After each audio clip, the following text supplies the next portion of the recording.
नमस्कार, संवाद में आपका स्वागत है। मैं हूं चेतना शर्मा आपके साथ और आज हम बात करेंगे अभी हाल ही में राजस्थान विश्वविद्यालय में जो झड़प हुई उस पर। शस्त्र पूजा के दौरान जो एनएसयूआई और आरएसएस के बीच भिड़ंत हुई, उसके बाद पूर्व मुख्यमंत्री अशोक गहलोत ने बीजेपी और आरएसएस पर गंभीर आरोप लगाए। इन सारे मुद्दों पर आज हम चर्चा करेंगे और चर्चा करने के लिए मेरे साथ आज स्टूडियो में मौजूद हैं बीजेपी कार्यकर्ता श्री दिनेश पोद्दार जी। सर, आपका बहुत बहुत स्वागत है। सर, जिस तरीके से ये झड़प हुई, उसके बाद विनोद झाकड़ को जेल में बंद कर दिया, अभी तक जेल से रिहाई नहीं मिली है उसको, तो गहलोत जी का इस पर ये कहना है कि पुलिस की मौजूदगी में एनएसयूआई कार्यकर्ताओं पर जो हमला हुआ और आरएसएस बीजेपी इसका मास्टरमाइंड है। आप क्या कहेंगे इस घटना के ऊपर? देखिए चेतना जी, गहलोत जी हमेशा ही झूठ की राजनीति करते हुए हैं। असलियत तो ये है कि कांग्रेस के लोग हैं, हर त्योहार हर परंपरा उसमें दखल डालने का काम करते हैं। शस्त्र पूजा एक सांस्कृतिक और धार्मिक कार्यक्रम था, लेकिन कांग्रेस की जो छात्र इकाई है एनएसयूआई, उसने जानबूझकर माहौल को बिगाड़ा। जब ये लोग उकसाने का काम करेंगे तो टकराव तो होना ही स्वाभाविक है। वो आरएसएस और बीजेपी को जो बदनाम करना कांग्रेस की पुरानी आदत रही है। हाँ, ये बिल्कुल सही कह रहे हैं सर आप। लेकिन गहलोत जी के अगर आरोपों को देखें तो उन्होंने ये भी कहा कि एनएसयूआई कार्यकर्ता को 20-22 लोगों ने मिलकर पीटा और पुलिस वहां पर खड़ी रही, मूक दर्शक बनकर रही। क्या ये लोकतंत्र पर हमला नहीं है? ये उनके सवाल रहे। लोकतंत्र पर हमला कांग्रेस कर रही है। सोचिए, अगर 20-22 लोग एक साथ हमला कर रहे थे तो क्या ये मुमकिन है कि पुलिस सिर्फ देख रही थी? गहलोत जी ने हमेशा सच्चाई को तोड़ मरोड़ कर पेश किया है। असल में एनएसयूआई ने जो आरएसएस कार्यकर्ताओं पर पहले हमला किया और फिर जवाब मिला तो इसे लोकतंत्र का खतरा बताने लगे। कांग्रेस का लोकतंत्र मतलब हिंसा करो और पकड़े जाओ तो रोना धोना शुरू कर दो। यही हो रहा है फिलहाल। अभी तो आप देखेंगे कि लगातार पूरी की पूरी कांग्रेस लगी पड़ी है कि विनोद झाकड़ को बाहर निकाल लिया जाए जेल से। लेकिन गहलोत जी के अगर माने तो वो दावा करते हैं कि आरएसएस का इतिहास और आजादी की लड़ाई से बचने के लिए और अंग्रेजों से मिली भगत का रहा है हमेशा से। क्या ये सच नहीं है? देखिए, ये कांग्रेस का सबसे बड़ा झूठ है। आरएसएस ने समाज निर्माण, शिक्षा, संस्कृति और देशभक्ति की भावना को हमेशा मजबूत किया है।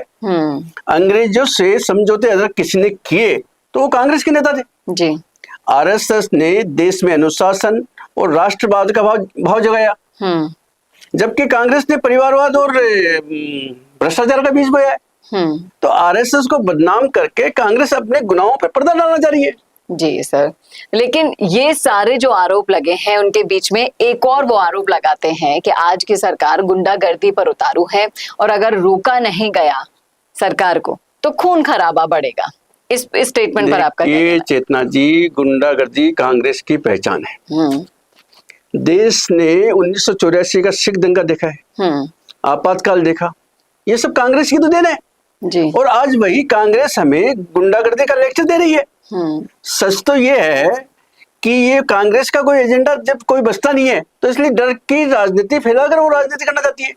वो जनता में डर फैलाकर अपनी राजनीति करना चाह रही है जी। ये बिल्कुल सही कह रहे हैं। वही बीजेपी अनुशासन और राष्ट्रहित की राजनीति करती है हमेशा से।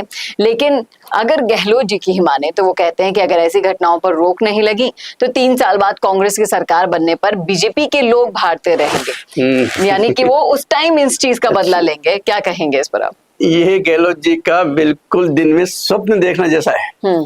जनता ने कांग्रेस को रिजेक्ट कर दिया है और आने वाले चुनाव में भी कांग्रेस का बिल्कुल सफाया होगा। बीजेपी भागेगी नहीं, बल्कि कांग्रेस को, जनता और लोकतंत्र को भागना पड़ेगा जी। गहलोत जी का जो ये बयान है वो साफ दिखाई देता है कि कांग्रेस डर और धमकी की राजनीति करती है। लगातार उन्होंने इतने आक्रामक सवाल तो उठा दिए, लेकिन एक बार अगर इन सवालों की तरफ झांक लेते तो लगता कि ये सवाल पूछने के हकदार हम नहीं है। तो जिस तरीके से दिनेश पोद्दार जी ने साफ साफ कह दिया कि कांग्रेस सिर्फ झूठ और भ्रम फैलाकर राजनीति कर रही है, असलियत में तो आरएसएस और बीजेपी देश की संस्कृति और लोकतंत्र को मजबूत करने का काम कर रही है। और कहीं ना कहीं कोई तो कारण होगा जिसकी वजह से अभी भी विनोद जाखड़ जेल में बंद है और पूरी कांग्रेस ताकत लगाकर भी उन्हें बाहर नहीं ला पा रही है। सर, बहुत बहुत शुक्रिया इस मुद्दे पर अपनी बेबाक राय रखने के लिए। आपने सुना है पूरा वीडियो, तो बताइएगा जरूर इस मुद्दे पर आप क्या सोच रहे हैं। रखिएगा जरूर अपनी राय कमेंट बॉक्स में। कैसा लगा वीडियो बताना ना भूलेगा और ऐसे वीडियोस के लिए देखते रहिए संवाद भारत का, भारत के लिए। नमस्कार। नमस्कार। क्या आप भी बनना चाहते हैं अपने जिले की आवाज? क्या आपके अंदर है सच दिखाने का जुनून? क्या आप भी रखते हैं समाज को आईना दिखाने का हौसला? तो संवाद न्यूज आपके लिए लाया है एक बहुत बड़ा मौका। जी हाँ, अगर आप भी बनना चाहते हैं अपने जिले की आवाज और कमाना चाहते हैं पत्रकारिता की दुनिया में अपना खुद का नाम, तो जुड़िए संवाद न्यूज से, जहां 4.5 लाख सब्सक्राइबर से भी ज्यादा का हमारा परिवार है और 10 करोड़ से भी ज्यादा व्यूज है। तो सोच कर रहें, नीचे दिए गए नंबर्स पर आज ही कॉन्टैक्ट करें।